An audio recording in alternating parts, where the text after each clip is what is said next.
Alright, so the night before last, I had a '03 Honda Odyssey. Traded that to a neighbor 5-6 miles up the road. Gave me some of those 445 amp hour 6-volt Trojans. And these two 48 volt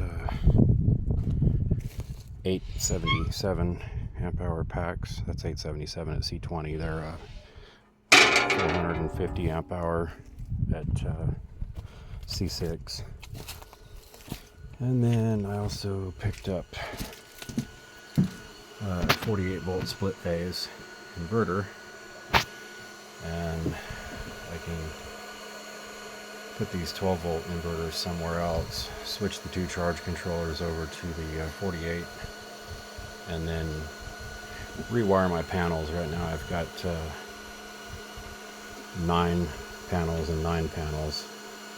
So I think I'm going to go ahead and cut the bus bars somewhere in here, leave the 12 volt system running, and then take one of the charge controllers and hook it up to, well, it's already hooked up to that bus bar, and then run those 48 volt packs into the bus bar, and then take the other panels from here and put them on there. So I'll have 21 panels on this one and 21 on that one. But for now, have a 48 volt system, get the 48 volt system running while the 12's running, so I don't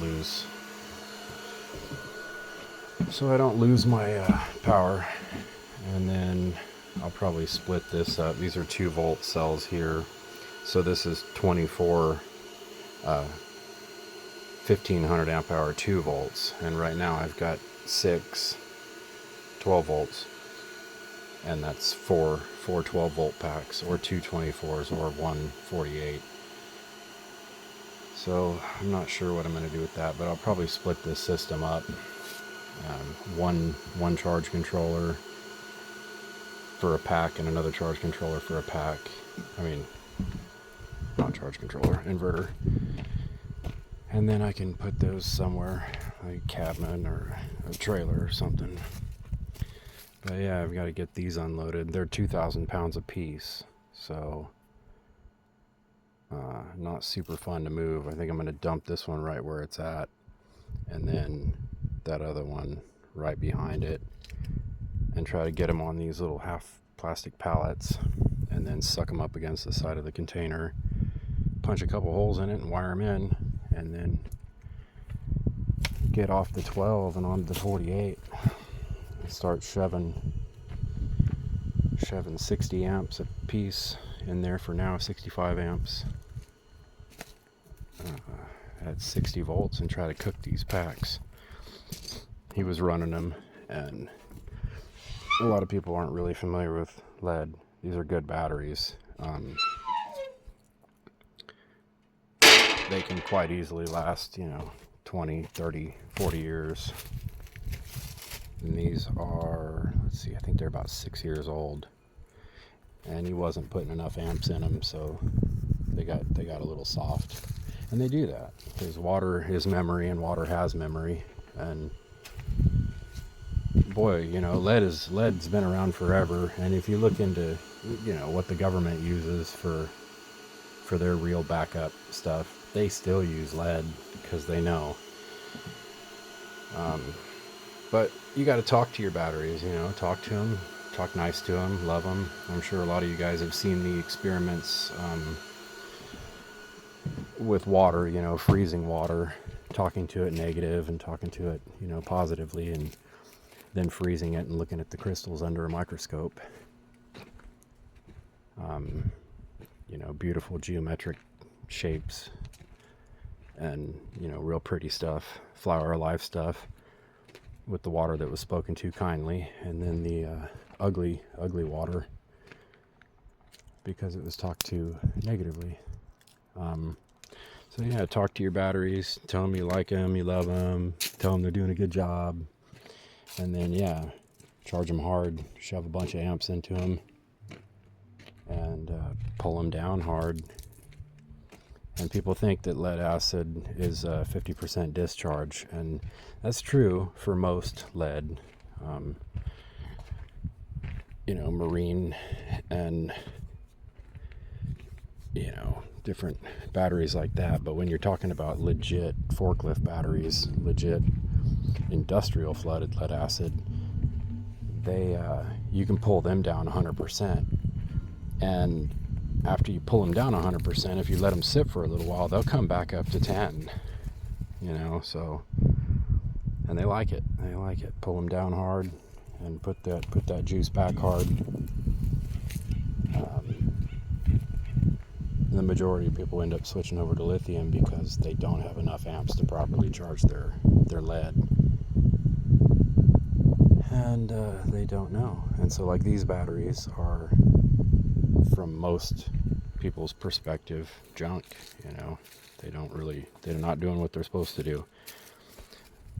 But they will come back, and they'll be a good 90, almost 95 kilowatt hours of power here. So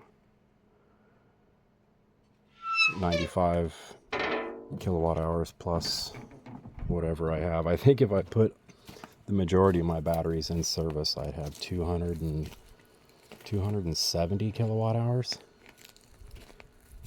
But I don't have enough to charge that, so I'm shooting for around 300 amps at 60 volts. And yep, this is what I got for now. I've got to move the house, and so everything's temporary, you know. Once I realized that I needed to move the house, I got a little 20 by 30 shop here that I was going to make into a 20 by 40. But once I decided to move the house, geez, now, I mean, I can't put all my panels in one spot. I've got 44 of the 250 watt panels, so 11,000 watts of panels, and then I have a 3,300 watt wind turbine on a 42-foot tower. That one needs the main shaft broke, so I've got to make a new shaft for it. And then it broke a magnet too, but this is the shaft right here. And then I've got another 3,000 watt turbine. These are real turbines. This one has a 15-foot wingspan on it and makes, you know, 3,300 watts at 60 volts. So I should have somewhere in the neighborhood of 17,300 watts. But yeah, this is that turbine here.